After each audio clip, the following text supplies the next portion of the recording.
Welcome back to Miss B Biology. This is a revision lesson on the topic limiting factors of photosynthesis. So grab your book and grab your pen and let us begin. The lesson objective is to explain how different factors affect the rate of photosynthesis. We'll be looking at 4 factors: carbon dioxide concentration, light intensity, temperature, and chlorophyll amount. Why do plants grow quickly during summer but slowly during winter? Plants need certain things to photosynthesize and grow quickly. I'm talking about carbon dioxide, light, a warm environment, and chlorophyll. If any of these are in short supply, this would limit the rate of photosynthesis in a plant. These are known as limiting factors. Let us look at the first limiting factor of photosynthesis, chlorophyll amount. If chlorophyll is limited, less photosynthesis will take place. Let us look at the equation for photosynthesis. It is carbon dioxide plus water in the presence of light to produce glucose and oxygen. Light energy is a necessary condition for photosynthesis to take place. But how does light get into the food production system of the plant?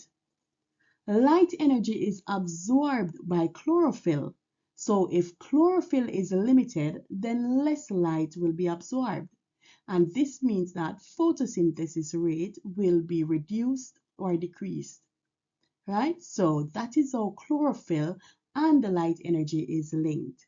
So less chlorophyll, less light is absorbed, so less photosynthesis would take place. The next limiting factor is light intensity.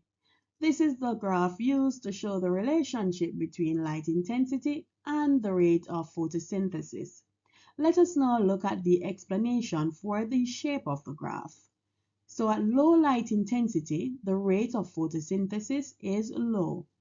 But as light intensity starts to increase, so does the rate of photosynthesis.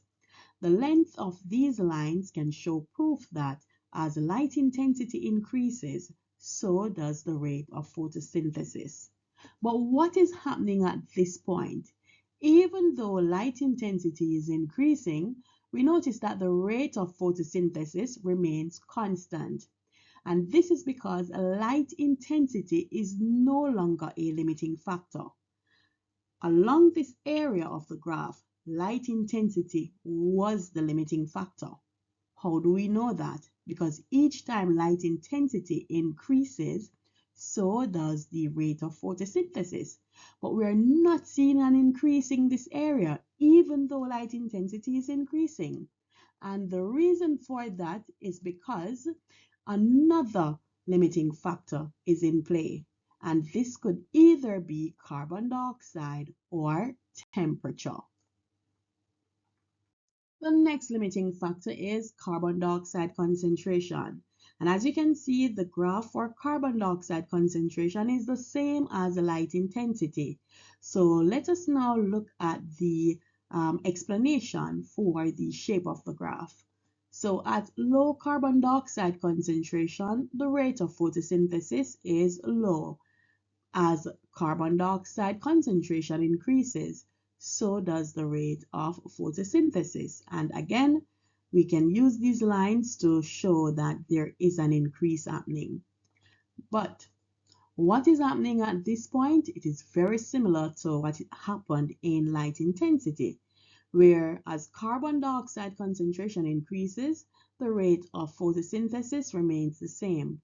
And the reason for that is because carbon dioxide is no longer the limiting factor.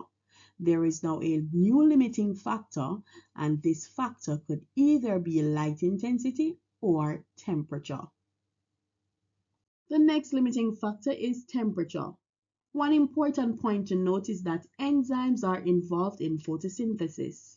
Looking at this graph, you can see that it is different from that of light intensity and carbon dioxide concentration. This graph should remind you of the topic enzymes. On the x-axis, we have temperature and rate of photosynthesis on the y-axis. Let us now look at the explanation for the shape of this graph. At low temperature, photosynthesis rate is low. And this is because the particles that are involved in photosynthesis, they do not have enough kinetic energy to be moving about and colliding with each other. But as temperature starts to increase, so does the rate of photosynthesis. At this point, this is where photosynthesis is happening at the fastest rate or the greatest rate, and we call this the optimum temperature. This is the best temperature. What is happening at this point? We can see that the rate of photosynthesis is decreasing as the temperature continues to increase above the optimum. And what is the reason for that? The reason is because the enzymes that are involved in photosynthesis, they are being denatured. Remember, denatured means that the active site of the enzymes have changed, and so that the substrate is no longer complementary to the active site, and so the rate of enzyme activity will decrease. Thus, the rate of photosynthesis will decrease. The best conditions for photosynthesis are high level of carbon dioxide, we need lots of light, we need the optimum temperature, and also chlorophyll must be present. Thank you so much for watching and all the best in your exams. Bye bye.